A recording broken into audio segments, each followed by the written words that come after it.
가이드는 보니까 직업적인 가이드는 우리 부회장님도 사실은 직업적인 가이드인데 직업적인 가이드야? 아닙니까? 직업적인 가이드는 잠시라도 입을 닫고 있으면 불안한 것 같아요. 계속 이야기를 하는데 그 이유를 한번 물어보니까 말을 안 하면 질문을 한답니다. 그러니까 이렇게 가다가 저 산 뭡니까? 이렇게 물으면 어떻게 합니까? 그러니까 질문을 봉쇄하기 위해서 계속 이야기를 합니다. 그러니까 가이드한테 질문할 때 조심해야 됩니다. 사실은 다 알지 못하잖아요. 큰 건물 보고 저 건물 뭡니까? 그래서 어떻게 합니까? 오늘 아침 뉴스 별로 없고요. 별로 없는데 북한의 해킹 기술은 세계적으로 유명한데 어떤 보고서가 나왔는데 보니까 지난 1년 동안에 한 10억 달러를 챙겼답니다. 해킹을 해가지고 그 가난한 방글라데시 은행 돈을 필리핀으로 빼가지고 필리핀에서 빼가 한 1억 달러 빼갔다니 하여튼 알아줘야 됩니다. 알아줘야 됩니다. 이 한국 사람들의 이 손기술을 알아줘야 됩니다. 이 근방 조금 우리 오후에 앞으로 지나갈 것 같은데 앙티브 칸느하고 가는 길에 앙티브란 작은 마을이 있는데 거기 피카소가 전후에 2차 세계대전 이후에 살면서 그린 그림이 있고 그게 미술관이 되어 있죠. 아주 작지만 예쁘장한 미술관인데 이 피카소는 게르니카를 그려가지고 반나치 운동을 한 사람으로 알려져 있습니다. 그런데 게르니카는 나중에 뉴욕에 있었죠.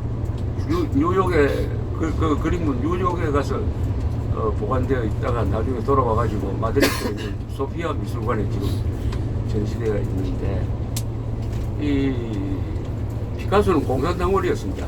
프랑스 공산당원이었습니다.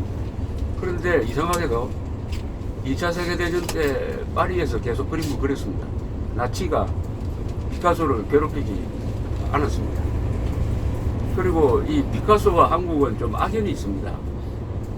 6.25가 나자 이 공산당에서 피카소를 보고 반전 그림을 그려달라고 한 게 한국에서의 학살이라는 그림을 하나 그렸습니다.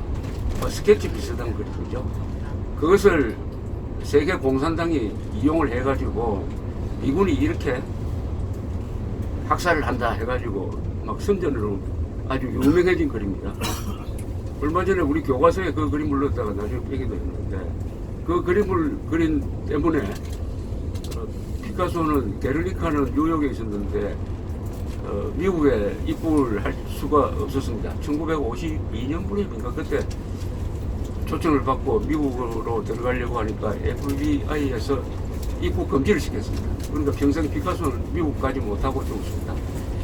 그러니까 예술은 국경이 없지만 예술인은 국경이 있다 이거죠. 예술인은 국경이 있다. 우리 윤희상에게 적용되는 이야기죠. 윤희상 훌륭한 작곡가고 저도 윤희상 씨가 교가를 작곡한 학교에서 계속 교가를 불렀고 윤희상이가 무슨 여기 와서 떨려 있을 때도 그 교가 부르지 말라는 이야기는 없었어요. 그러나 윤희상은 죽어서 한국에 묻히게 되었습니다. 요 근방에 앙티브 근방에 바로 나폴레옹이 상륙한 게 있습니다. 나폴레옹이 1814년에 쫓겨나서 엘바섬으로 귀향을 가죠. 엘바섬은 이탈리아 섬입니다. 사르디니아 위에 있는 섬인데 자기 태어난 코르시카 근방인데 엘바섬에서 귀향을 가서 귀향 갔다기보다는 엘바섬을 아예 나폴레옹한테 줘버립니다. 그리고 나폴레옹이 엘바섬을 다스려요. 그러나 그 유럽 세계를 호령하던 사람이 엘바섬에 만족할 수가 없죠. 그래서 1815년 2월에 몰래 여기 상륙을 합니다. 상륙한 장소가 바로 이 근방입니다. 상륙해가지고 이제 파리를 향해서 진격하죠. 파리에서 그때 왕정복비가 돼가지고 나폴레옹을 막으라고 군대를 보내면 다 나폴레옹한테 다 항복해가지고 합세를 해버립니다. 그레노블까지 올라갔는데 그 성벽을 딱 지키고 있었는데 나폴레옹이 혼자서 딱 걸어가가지고 부하를 부르니까 황제 만세하고 다 막 합류를 해버렸어요. 그때 파리에서 나오는 신문 제목이 시시각각으로 어떻게 바뀌었느냐 하는 게 우리 언론사에서 아주 유명한 이야기인데, 제일 처음에는 무슨 괴물이 탈출하다 이렇게 하다가 나중에 파리에 들어올 때는 황제 입성 이렇게 제목이 바뀝니다. 그래서 백일천하가 시작된 거죠. 6월 15일 1815년 6월 18일입니다. 6월 18일 1815년 6월 18일 그 벨기에 브뤼셀에서 남쪽으로 한 1시간 달리면은 워틀루에서 결전을 합니다. 우리 상류에 거기 간 적이 있습니다. 워틀루 가보면은 축구장 몇 개 붙여놓은 것 같은 들판입니다. 들판을 사이에 두고 그때 프랑스 군이 한 7만 명, 웰링턴이 이끄는 연합군이 한 7만 명, 7만 대 7만이 그 좁은 데서 붙었습니다. 하루 종일 싸웠는데 마지막에 러시아 군이 합류를 하는 바람에 프랑스 군이 거기서 졌습니다. 그날, 그 하루에 그 워틀루에서 죽은 상방이 약 3만에서 4만 정도 됩니다. 그 좁은 데서 4만 명이 죽었습니다. 그리고 나폴레옹은 거기서 져서 파리로 돌아와서 이제 미국으로 도망가려고 그랬습니다. 나폴레옹은 미국에 연고가 있어요. 미국의 루이지애나 주를 포함해서 그 근방 땅이 원래 그 프랑스 식민지였습니다. 뉴올리언즈를 포함해서 지금 루이지애나 주보다 훨씬 더 넓었어요. 이걸 토마스 제퍼슨 대통령이 샀습니다. 그때 사는 바람에 그때 미국 영토가 엄청 크게 넓어졌습니다. 미국에서 부동산 투자를 제일 잘한 사람이 그 제퍼슨 대통령이고, 그 다음에 링컨 다음에 알래스카를 샀죠. 알래스카를 스워드라는 국무장관이 알래스카를 샀을 때 700만 달러 줬습니다. 근데 너무 비싸게 샀다고 해가지고 욕 많이 먹었습니다. 그 두 건을 통해서 미국 영토가 굉장히 넓어졌습니다. 미국에서 제일 큰 주 하면은 텍사스 주 이러는 데 아닙니다. 텍사스 주보다 알래스카 주가 한 2배 더 넓습니다. 인구는 한 70만 밖에 안 되죠. 그래서 이 나폴레옹이 글로 가려다가 영국 배에 납포되고 말았습니다. 영국 배씩 담아가지고, 나폴레옹을 담아가지고 이제 저 대서양 남쪽에 있는 센트 헬레나 섬으로 데려갑니다. 그런데 이 나폴레옹이라는 사람이 얼마나 인간적인 매력이 있느냐 하면은, 타자마자 그 영국 수병들의 마음을 사로잡았다고요. 그래서 아주 선장이 걱정했다고 그럽니다. 어쨌든 센트 헬레나 섬에서 갇혀가지고 한 10년 동안 그야말로 귀양살이를 했죠. 거기는 영국 총독 비슷한 사람이 거기 있었는데, 이 사람이 나폴레옹과 굉장히 사이가 나빴습니다. 나폴레옹은 거기서 자기 부하들을 데리고 가고, 그 나폴레옹의 부인은 마리아 누굽니까? 그 사람은 따라가지 않고 뭐 이혼 상태가 되고, 거기서 자기 회고록을 저수를 했습니다. 고수를 했습니다.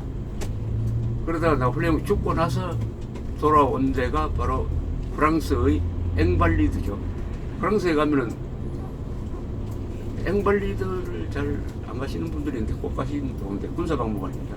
앵발리드 아주 근사하게 지었고, 거기 가보면은 거기 바로 나폴레옹 무덤이 한가운데 딱 서 있습니다. 죽고 나서 돌아와서 묻혔죠. 나폴레옹은 키가 작다고 하는데 나폴레옹 키는 한 168cm 되었습니다. 그리고 나폴레옹에 대한 여러 신화가 있는데 잠을 적게 자는 사람이다. 뭐 잠을 4시간밖에 안 잤다. 그건 사실이 아니고 잠을 많이 잔 사람이죠. 다만 전쟁을 할 때는 며칠 동안 잠 안 자고 했다고 그럽니다. 그리고 이 사람은 오전에 집중적으로 일을 한 사람인데 오전에 이 비서들을 다 모아놓고 구슬을 여러 건을 하루에 한 10건 내지 20건의 구슬을 했다고 합니다. 그 구슬 받았으면은 아주 정확한 지시사항이 되었다고. 그래서 50대에 죽었습니다. 나폴레옹은 50대에 죽었는데 나폴레옹을 존경한 또 한국 사람 한 사람 있죠. 그 사람이 바로 박정희입니다. 박정희가 제일 존경한 사람이 이순신과 나폴레옹인데 그 문경에서 교사 시절 제자들 지금도 살아있는데 제자들 이야기들을 보면은 그때는 저 박정희를 총각으로 알았어요. 부인하고 같이 안 왔기 때문에. 그래서 그 처녀 학생들이 좋아해가지고 가면은 그 방 안에 나폴레옹 사진을 딱 걸어놨다고 합니다. 사진이 아니죠. 초상화를 걸어놓고 나폴레옹 이야기를 한참 했다고 그러는데 그러다가 어쨌든 나폴레옹이 박정희가 나폴레옹을 닮아간 것 같은 점이 있는 게 두 사람이 공통점이 많습니다. 첫째가 식민지에서 태어났습니다. 포르시카 조선. 그리고 두 사람이 포병장교였어요. 포병장교는 이 머리가 좋습니다. 수학도 잘하고 굉장히 이 전쟁을 넓게 봅니다. 이 보병과 달리. 그 다음에 두 사람 다 이혼을 했습니다. 이혼 경력이 있죠. 그리고 두 사람 다 쿠데타를 했습니다. 쿠데타. 이 나폴레옹도 쿠데타를 하고 박정희는 쿠데타 2번 한 거죠. 5.16 쿠데타하고 72년에 10월 17일 유신선포 그것도 쿠데타거든요. 박정희는 쿠데타를 2번 했습니다.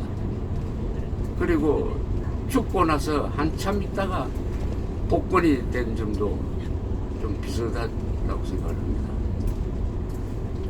근데 나폴레옹은 뭐 이탈리아 사람이죠, 사실. 이탈리아 사람인데 히틀러는 독일 사람이 아니지 않습니까? 히틀러가 고향이 어딘지 아십니까? 오스트리아인데요.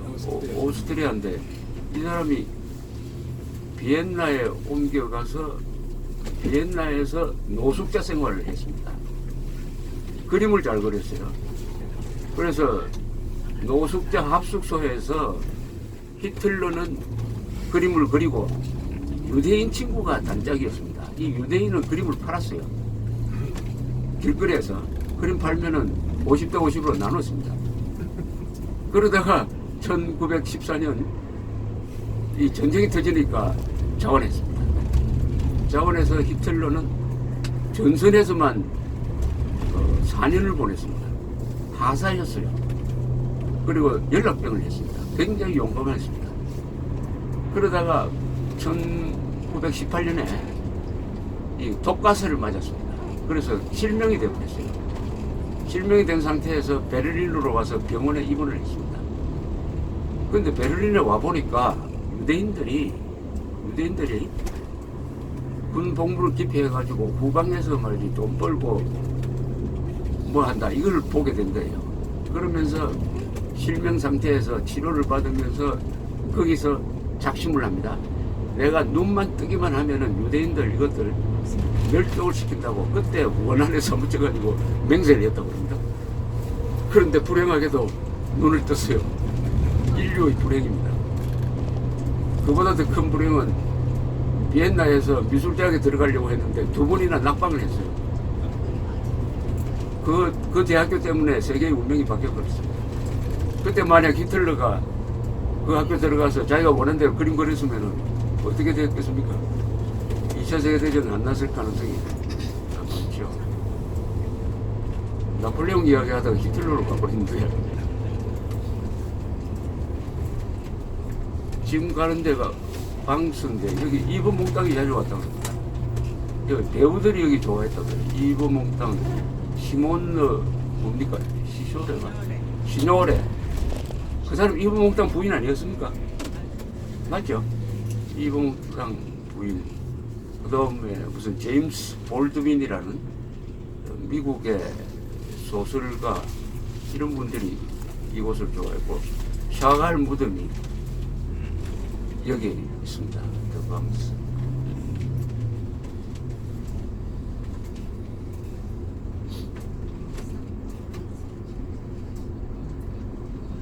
이 경치가 바로 알프스의 끝자락입니다. 알프스가 니스 근방에서 바다로 들어갑니다. 알프스가 동서로 이렇게 활처럼 되어 있죠. 요게 동쪽 끝이고 서쪽 끝은 슬로베니아까지 가죠. 슬로베니아. 그래서 하늘에서 내려다본 세계 뭐 이런 그 프로그램이 교육방송에서 이렇게 잘 들어주는데 단골로 나오는 게 이곳 상공에서 찍은 경치입니다. 이 바다하고 언덕 위에 마을 이런 게 아주 컨트라스트를 이루어가지고 제일 그게 아마 인기가 있는 모양입니다.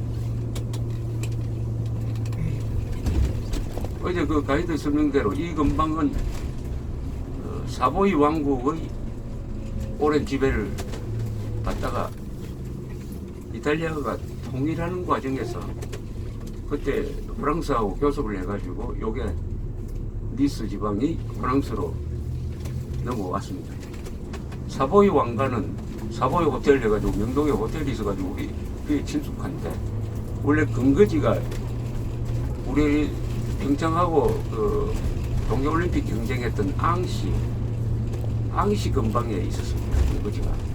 그러다가 이 북이탈리아로 넘어와서 토리노의 수도를 정하면서 북이탈리아를 장악하게 된 거죠. 그리고 외교를 잘 해가지고 이 프랑스와 친해지면서 프랑스의 힘을 얻고 오스트리아를 쫓아내는 것이 이탈리아 통일의 핵심이었습니다. 그래서 그런 외교 활동에 성공을 해가지고 이 사보이 왕가가 나중에 사르디니아 왕국이라고 불립니다만 사르디니아하고 한때는 시실리도 가졌던 적이 있는데 그건 나중에 다른 데 넘기고 토리노, 사르디니아 여기에서 힘을 길러가지고 독일 통일을 주도하게 됩니다. 이탈리아 통일 그게 1860년, 61년도였고 그때 카불이라는 외교, 가리발디 군사, 마치니는 뭐 선전 요 세 사람이 이탈리아 통일의 원조가 되고 그 10년 뒤에 드디어 독일이 통일되죠. 프러시아 주도로 해가지고 오스트리아를 젖히고 오스트리아를 뺀 독일 전체를 통일하게 됩니다. 그 통일하면서 그 통일을 방해하는 세력인 나폴레옹 3세의 프랑스와 전쟁을 합니다. 보불 전쟁입니다.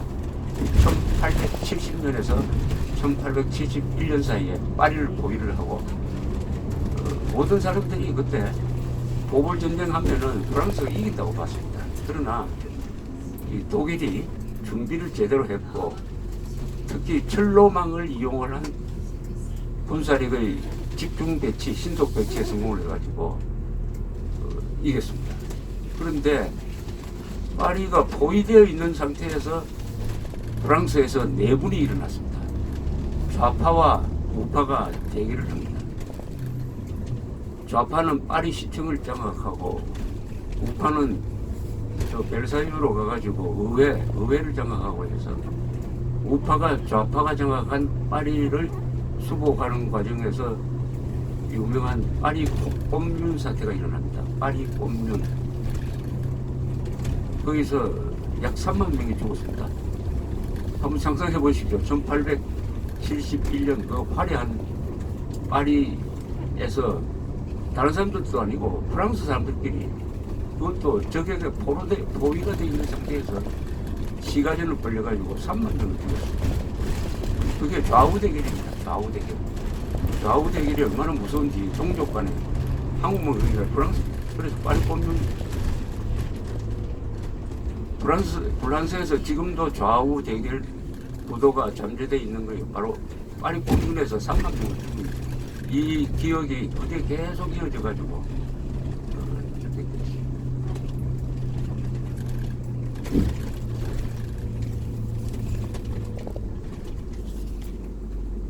그래서 19세기에 두 가지 중요한 통일이 이탈리아 통일이고 독일 통일입니다. 그때 만들어진 게 네이션 스테이트라고 합니다. 국민국가.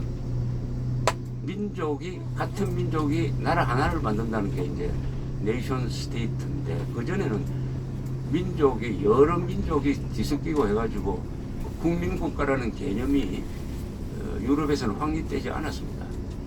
그래서 이탈리아 통일, 독일 통일, 국민국가 건설, 네이션 스테이트. 그전에는 국가는 왕의 사유물이었습니다. 결혼할 때는 선물로 어느 나라를 뭐 이렇게 남편 쪽으로 주기도 하고, 국가를 서로 바꿔먹기도 하고, 뭐 이렇게 했습니다. 그래서 유럽을 여행하면은 이해가 잘 안 되는 게, 이 나라를 서로 주고받고 하는 그런 과정이 하도 복잡해가지고, 그거 이해하려다가는 막 머리가 아픕니다. 이 동양에서는 한민족, 한국가, 이게 오랜 관습입니다. 거의 나왔어.